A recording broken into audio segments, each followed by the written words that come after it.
ศนะครับในการนี้บนพระธาตุมี20รูปนะครับวันนี้เมื่อ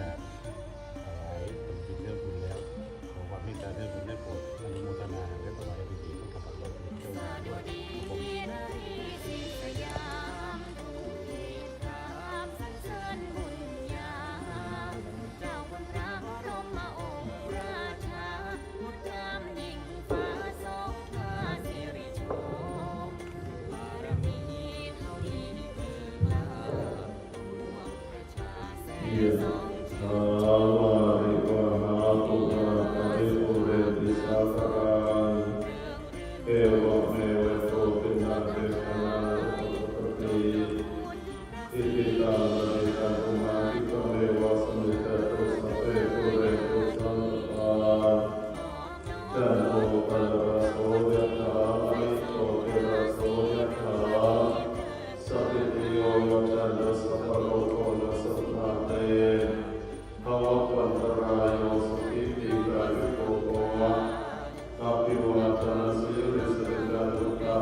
ทีกายุโกโหตุภะโรโกโหตุทีกายุโกโหตุภะโรโกโหตุสุขิโตโหตุปรเมตรมหาราชาสิทธิติจังสิทธิกัมมังสิทธิวาโตชัจโยนิจัง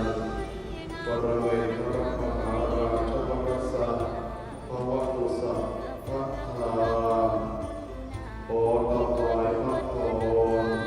ภวตุสัพพมังคารังรักขันตุสัพพเทวตาสัพพพุทธานุภาเวนัสสทธาโสติภวันตุเตภวตุสัพพมังคารังรักขันตุสัพพเทวตาสัพพธรรมานุภาเวนัสสทธาโสติภวันตุเตภวตุสัพพมังคารังรักขันตุสัพพเทวตาสัพพสังฆานุภาเวนัสสทธาโสติภวันตุ